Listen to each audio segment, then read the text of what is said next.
আসসালামু আলাইকুম। আজকে যে বিষয়বস্তু সেটা হচ্ছে ব্যাংকিং খাত। আমরা যারা ডিপোজিট করতে চাচ্ছি তারা যেন ব্যাংকিং খাতের সরকারি এবং আধা সরকারি যে ব্যাংকিং খাতগুলো আছে সেগুলোতে আমরা ডিপোজিট করি।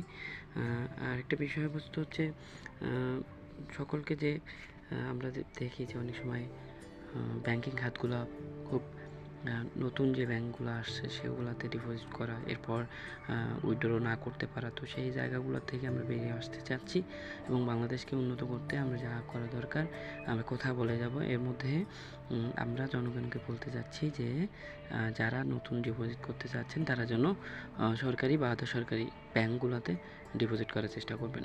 কেননা এগুলো সরকারি বা আধা সরকারি হলে এটাতে আমরা অবশ্যই ডকুমেন্টস আকারে তাদের কাছ থেকে আমরা দাবি জানাতে পারবো।